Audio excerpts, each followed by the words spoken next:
Public fathers, public children. Journalists as public fathers. The Western world is an unofficial matriarchy in which men play the role of patriarchs. Without this game, the matriarchy would be impossible. But the game must remain a game. If it were suddenly to turn into reality, that would be the end of female power. To make sure this can never happen, women use the mass media.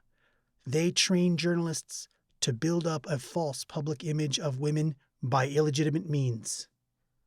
Their job is to indoctrinate men to the effect that women are weak and in need of male protection. Also, that true love for a woman must be altruistic in nature. A true patriarch would be a man who A. acts as the provider for others, and B. feels that this gives him the right to order them how to conduct their lives. While women find A desirable, they have no use for B. However, A would not work without B. The one who earns the money likes to determine how it will be spent, otherwise it gives him no satisfaction. So, in order to go on with A man must also believe that he also retains B. In other words, to keep a man at work and economically useful, he must believe that he is the boss. He must be made to believe that in exchange for the money he brings in, he has reduced her to performing menial labor for him and is exploiting her sexually. In the private sphere, this deception is hard to maintain. Every husband knows that his wife, ensconced in her automated household, is anything but a slave. In the average household, it is the wife who makes virtually all the financial decisions. According to the statistics, women decide on most purchases by themselves, except in the case of consumers that require some technically knowledgeable judgment, such as cars, household machines, etc., where the decisions are made jointly with the husband. The woman alone makes virtually all the social decisions. She determines the number of children with the help of contraceptives. She presides over their education since she is the one who is home. She usually chooses the friends and relatives whom the couple see socially. Sexual exploitation is hardly involved. The average frequency of coitus after 10 years of marriage in the United States, according to Kinsey, is about twice a week. Even for a frigid woman, and with any other kind it cannot be regarded as exploitation, this cannot be considered too great a strain. The deception of men as to the role they play is more easily achieved, therefore, by influencing public opinion. While every man knows that he himself is not exploiting anyone, and that he personally is not raping his wife, he can be made to suppose that perhaps other men do. Hearing it daily on radio and television, not to mention the papers, will convince him eventually. When the better educated men keep on explaining to the simpler folk that even normal sexual intercourse must be interpreted as rape of the female partner, and that the monotonous chores in a fully automated household, the day-long company of children and women friends, the eternal waiting for the husband's homecoming in the evening, all add up to the subtlest forms of human enslavement the world has ever seen. They will learn to see themselves also as the kind of brutes who prevent their women from realizing their identity. A man's daily struggle for his adoptive family thus acquires a new, sinister look. Public fathers are the men who systematically misinform their own kind about women to safeguard the status of women as protégées. They are journalists writing for the daily newspapers and magazines, devoted to women's problems, radio and television producers of special features on the oppression of women, filmmakers on the same subject, women's emancipation of whatever kind, macho writers who turn out novels or autobiographies documenting their sexual abuse of their innocent female playmates, etc. All of these public fathers have one thing in common: their conduct is not prompted by low motives. Some are forced to slant their material in this way. Others begin by deceiving themselves into believing what they say, and there are others still who really believe it. We therefore differentiate as follows: involuntary public fathers, voluntary public fathers, and brainwashed public fathers. Involuntary public fathers. There are the journalists who are forced by their publishers or producers to slant their copy a certain way, to misstate the case, to lie. A journalist who does not wish to jeopardize his job, a journalist with a family usually, must write what his boss expects him to write. It would seem then that the freedom of the press is freedom only for the publishers, but basically it is not even that. A publisher who wants to sell his product must obey the imperatives of the market, i.e., he will commission and publish only what readers will buy. Freedom of the press ultimately boils down to the consumer's freedom to read his own opinion in the papers. For all the reasons given, women as well as men are interested in reading that women are oppressed in a male-dominated society. A journalist will hardly ever have an opportunity to publish anything to the contrary. In a capitalistic society, it is not the mass media which manipulate opinion, but mass opinion which manipulates the media. But even if men wanted to read the truth about their condition, women would still be the decisive factor. Though both men and women read, women are in addition the big consumers. Since women do most of the buying, most advertising campaigns are aimed directly or indirectly at them. Since most Western papers are financed largely through advertising, they cannot risk displeasing women by their editorial content. The day on which they do so, they would hear from their advertisers in no uncertain terms. Men would not stand a chance, even if they wanted to publish independent opinions about women, of being published in any medium addressing both sexes, as the great majority do. The same is true of television, financed as it is in most Western countries by advertisers, promoters, publicity aimed at consumers. Here, too, the editorial content must pass female censorship. It is not pre-censored, of course, but subject to a censorship which functions on the principle that the producer is done for if the product does not sell. The producer is therefore motivated to avoid catastrophe by censoring himself. It isn't as if one can't risk it once in a while to tell women a home truth, now and then to portray them a little more realistically than usual perhaps. To do so may in fact stimulate sales temporarily by stirring up controversy, but in the end, women must win.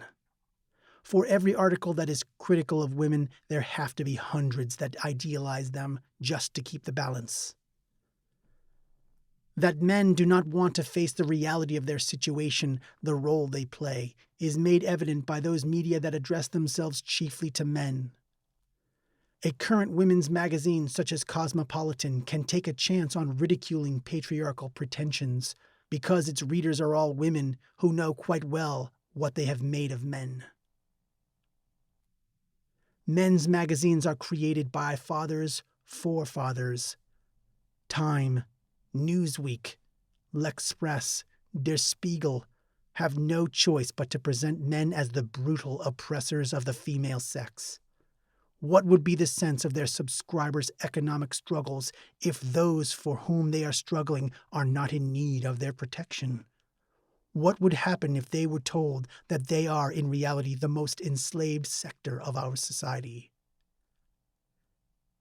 The publishers of men's magazines and women are on the same side of the fence. Even if they all knew who oppresses them, they would take good care to keep the truth from being printed in their publications. Voluntary public fathers. It can be dangerous for a man to be intelligent beyond a certain degree. A man of average intelligence tends to focus on one aspect of a situation at a time, which enables him to come to a decision and, in general, master his life with relative ease. But most situations have more than one aspect, and the highly intelligent person sees all the possibilities at once, is torn between alternative views, solutions, consequences. In short, above average intelligence leads to indecisiveness and existential anxiety. The intellectual longs for one thing above all others: someone to tell him what to do. He is always searching for protection and can never find it anywhere. Whom can he accept as his protector? Certainly not someone less intelligent than himself, and he is not likely to meet someone more intelligent when needed.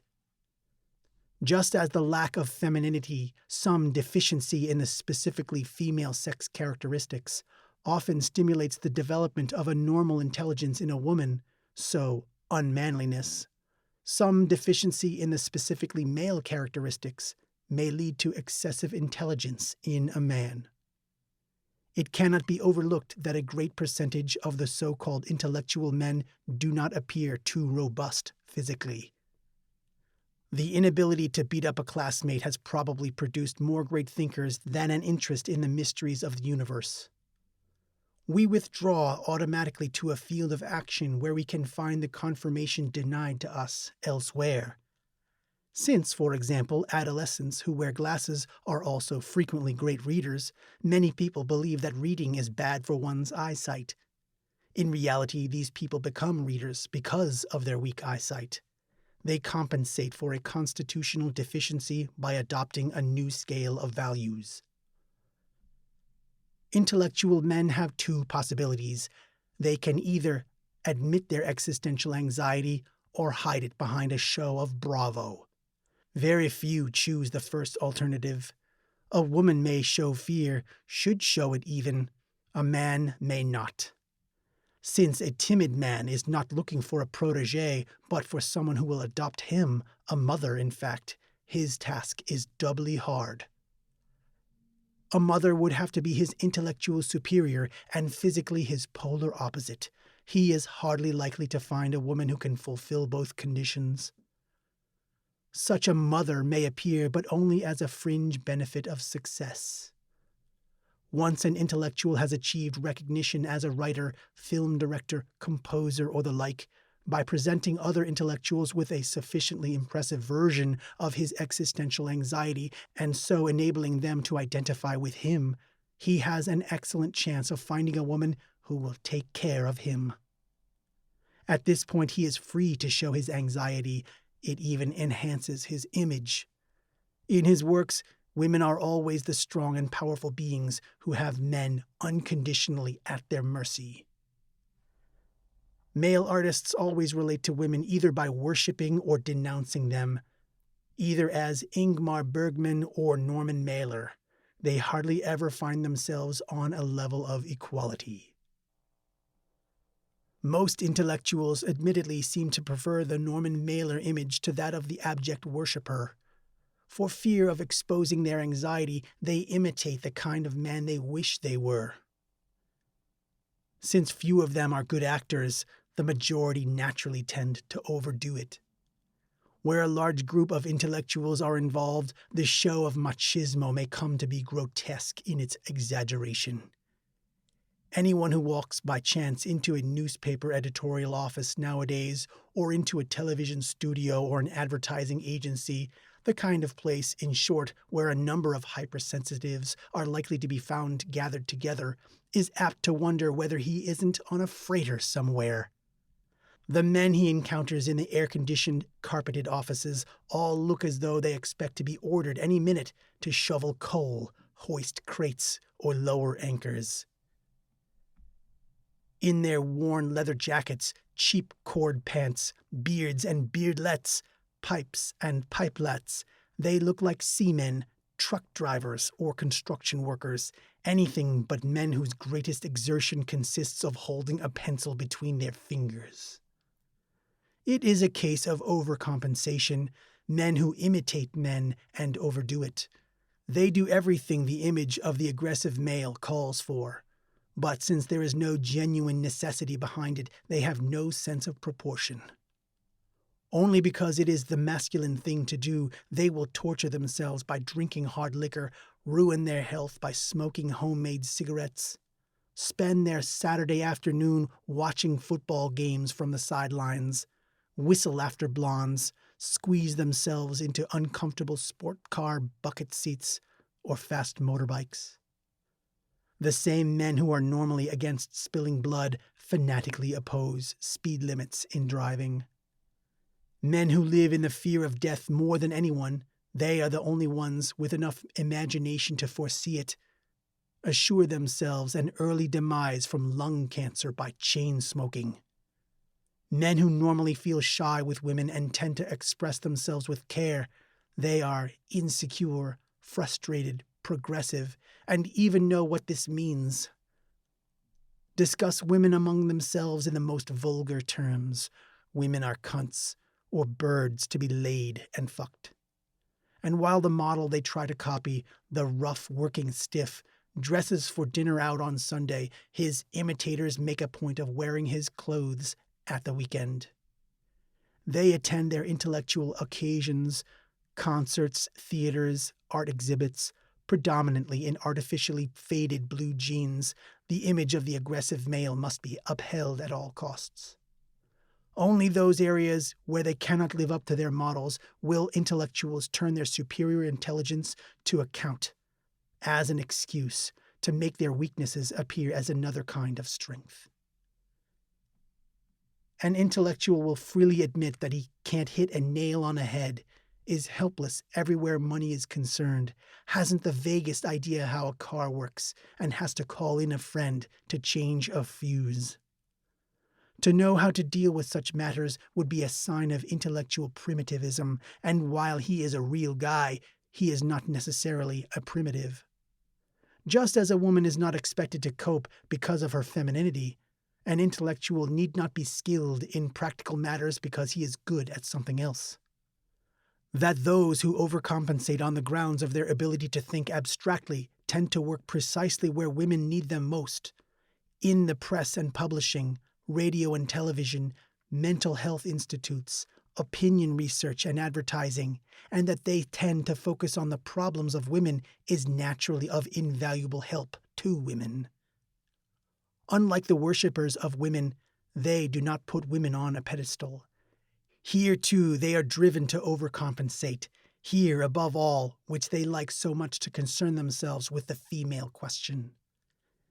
Instead, they exalt themselves as men, believe in the power of men as such, and say to women, "You poor creatures, don't you see how you are mistreated and exploited by men? They can't help it." The best disguise for the overcompensator's anxiety and weakness is to be as vocal as possible about the weakness and helplessness of those to whom, in reality, he turns for protection. The average man feels strong enough in his own right. The intellectual has to invent someone weaker than himself so that he can feel strong enough. Intellectual men are therefore the natural allies of women in the defense of their status as protégés. Here the interests of the male and female coincide as nowhere else. Women need their image as the weaker sex, as intellectuals need their image as the stronger sex. The journalist who daily writes copy for his paper about the cruel oppression of women by men, without himself being one of the oppressors, comes as close as possible to the female ideal of good journalism. The television producer whose offerings express indignation about the mistreatment of women as sex objects and recommends that his fellow men practice the virtues of altruistic love in their dealings with women, self-sacrifice, selflessness, tolerance, is making the best kind of television features according to the female yardstick. How ironic that it is precisely the kind of men most in need of protection who make a point of telling women how helpless they are without male protection, and that the most sexually neutral of men insist on the sexual exploitation of women by men. But since this is being done in the interests of all concerned, including the other men, no one is likely to look into the matter. Women who do not wish to be protected, and they are the only kind who could possibly object, are too rare to count. Public fathers, the true believers. There are men who do not merely say that women are oppressed by men, but really believe it. These are public fathers because of their intellectual incapacity, men who are incapable of interpreting the simplest facts in a coherent fashion. This incapacity does not necessarily affect all of their thought processes, but only one aspect or another of their intelligence. Friedrich Engels, Karl Marx, August Bebel, and Sigmund Freud were intelligent men, but they failed unequivocally in their ability to analyze the relationship between the sexes. See above, the weaker sex holds all the aces.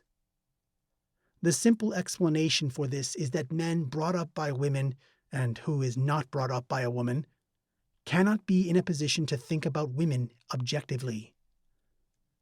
Modern psychology is based on the assumption that most of a person's values are formed in the earliest years of life by the person in charge of the child, the mother, that is.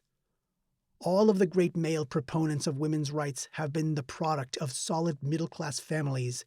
Their mothers were protégées of the first rank, naturally given to defending their favored status within the well-known brainwashing techniques. These men saw very little of the real family slave, their father, because his slave labors in support of his family kept him away from home. It is also possible, of course, that the revolutionary thinkers mentioned above were skilled demagogues who invented the fairy tale about the oppressed status of womankind for political reasons. In the view of their intellectual achievements in other respects, this might be a plausible explanation. But one would then have to accept Sigmund Freud. If he knew what nonsense he was writing about women, the chances are that he was an overcompensator.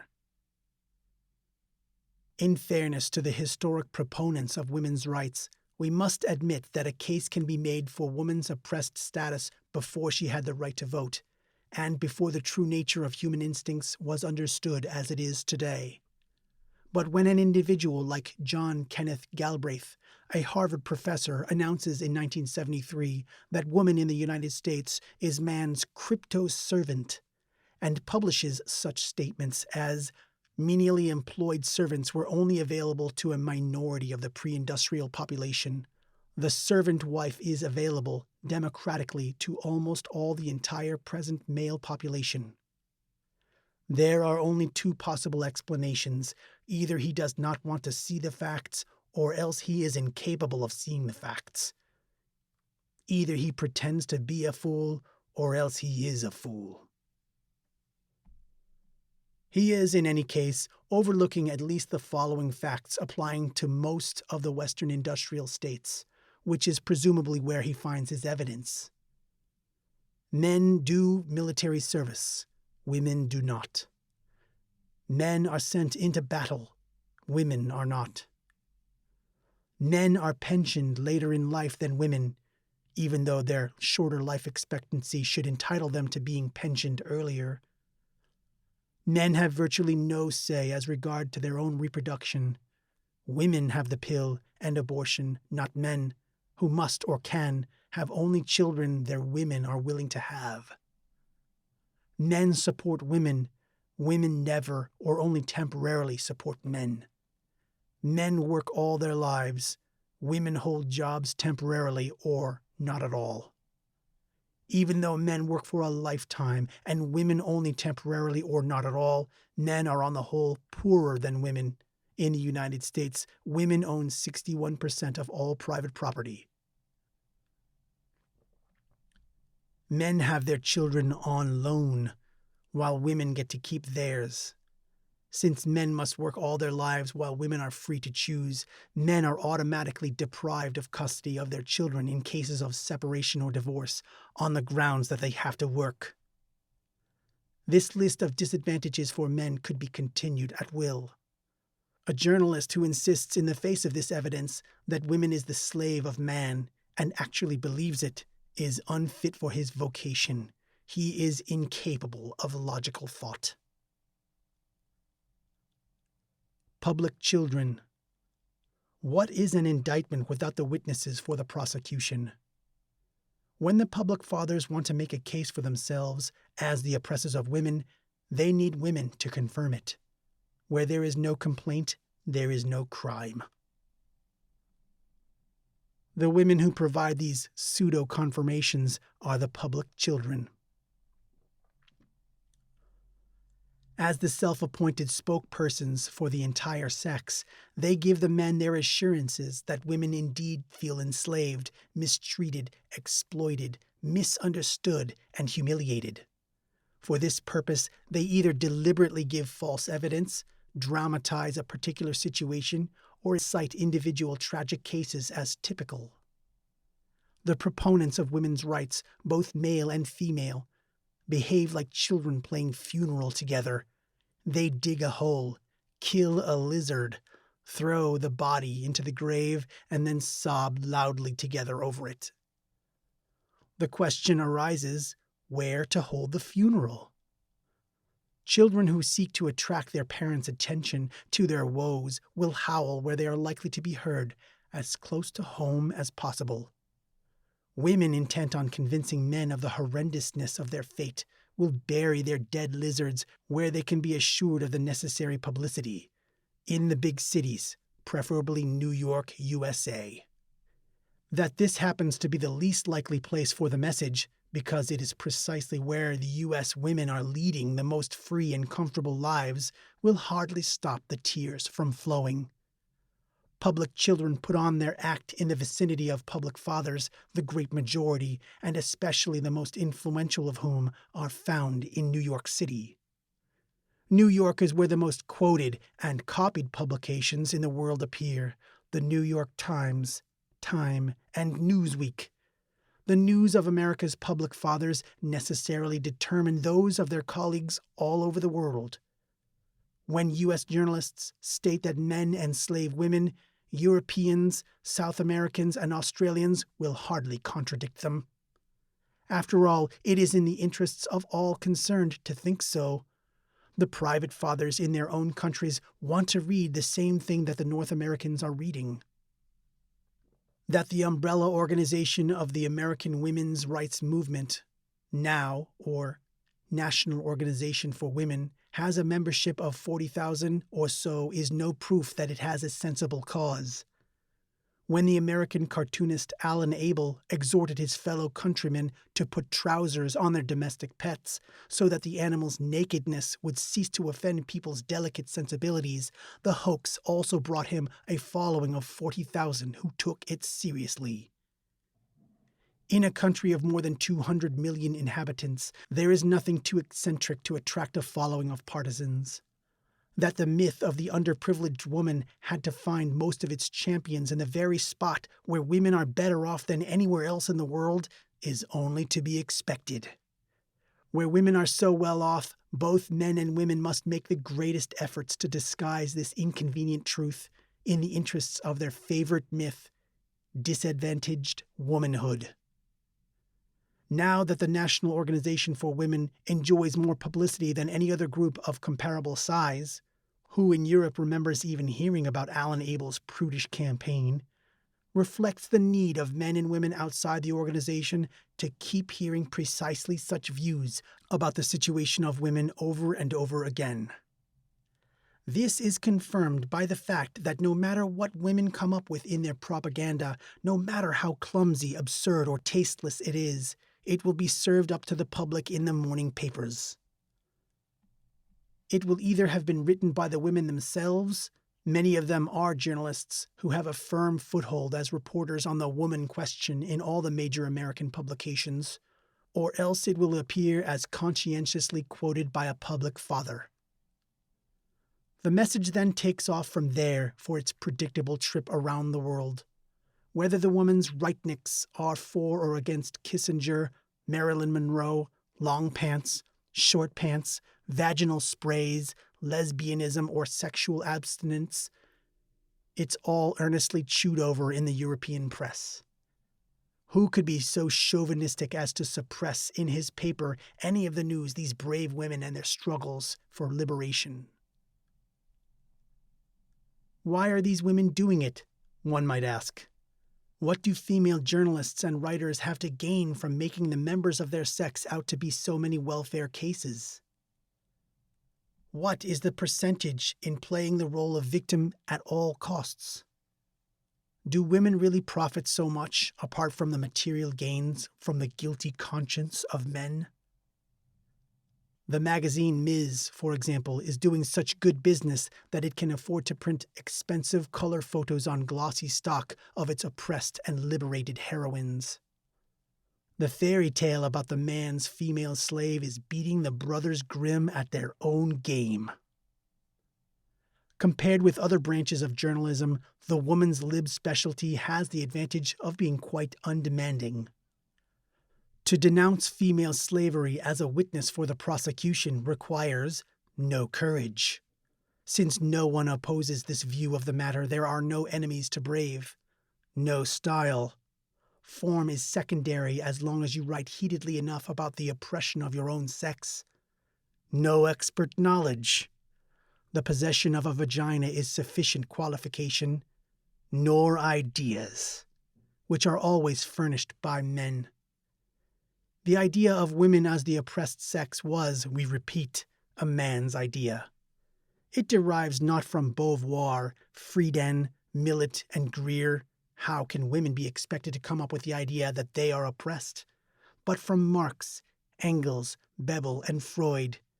The intellectual women merely provide the necessary dead lizards for the ritual wake. In doing so, they use the following methods. 1. Factual reportage. 2. Inside dope. 3. Truncated statistics. The factual report usually presents a woman's own story of what is often enough a genuinely tragic fate. This individual instance is then publicized as a typical experience, representative for large numbers of women. There is by now a whole category of women's publications offering to men inside glimpse of what it is like to be a woman, how women feel in certain situations, etc. Germaine Greer, for example, has enlightened readers of Playboy who might otherwise not have known that for a woman every sex act is a form of rape.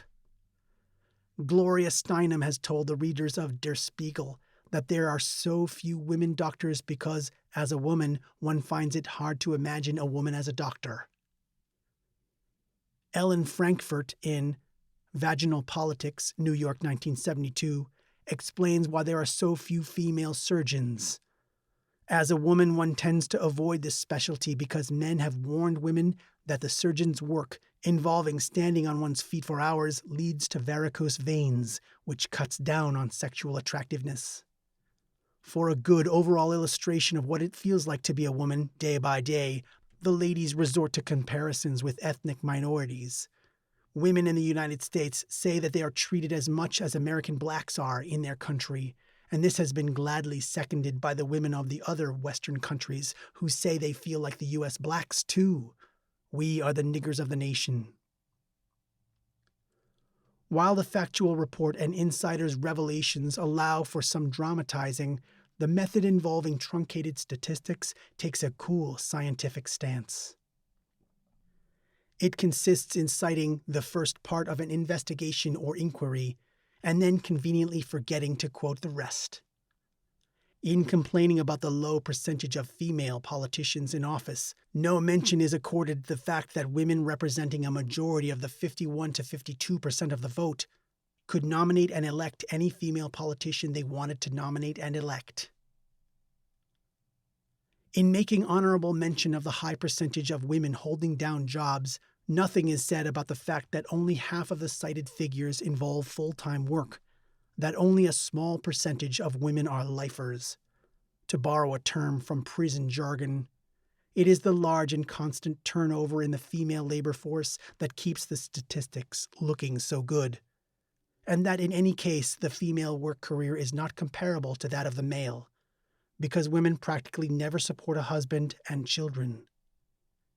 In decrying the double burden borne by working mothers, no reference is made to statistics that prove that the working father spends as much time on secondary tasks such as the usual citizens' struggles with the bureaucracy, income tax, household repairs, car tending, gardening, babysitting, and so on as his working wife.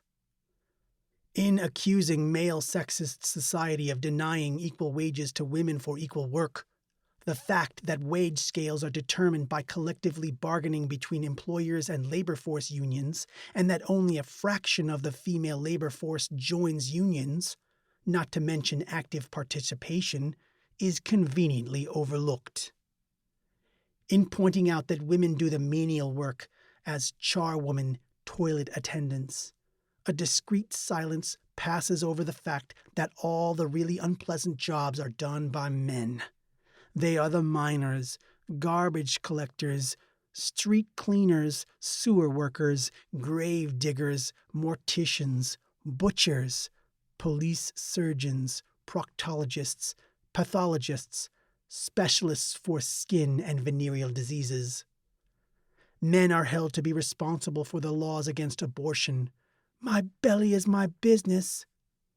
But what about the statistical fact that more men than women favor the legalization of abortion, which is blocked by the conservative parties where women make up the majority of voters? Men are reproached for having invented the pill for women, but there is a conspiracy of silence about the fact that the international pharmaceutical companies have been pouring sums of money into a pill for men unsuccessfully so far, 1,000 times as large as those needed for the invention of the women's pill. Not to mention the fact that with the pill, women have made men totally dependent on them. The fact that more women than men undergo psychoanalysis is flaunted as proof that women are more given to despair. But the fact that in most Western countries men commit suicide twice as often as women, and that in most cases it is the men who fit the enormous bills for these confessionals, is not given any prominence. The public children have no wish to eliminate the father. On the contrary, by making the man responsible for all their troubles, they reassert his status as father. They are asking not for autonomy, but for an anti-authoritarian upbringing. The girls are tired of playing with dolls. They want to play cops and robbers, firemen and Indian chief, just like the boys. Women are branded as cretins by their own sex, for it makes a difference whether one says they won't have it otherwise or they can't do otherwise. If we say that women do not want it any other way, we are putting them on a level with the rich. Their stupidity is a consequence of living in luxury. Their lifestyle is their own choice. Their renunciation of high office and status is evidence that they are above such ambitions. To change their fate, they would only have to want a change. It all depends on themselves. If we say that women cannot have it any other way, we are branding them as born idiots. If women, after decades of having the vote, being in the majority, enjoying affluent living, open education, and choice of career, still cannot get ahead despite much intense effort, there can be no explanation for it other than congenital mental inferiority. Such people cannot change their own fate, but are dependent upon the pity and sympathy of others, dependent on male altruism. However, we can hardly assume that the champions of women's rights realize what it is they are trying to do to women. They are children, though only public children. Children, public as well as private, are not held responsible.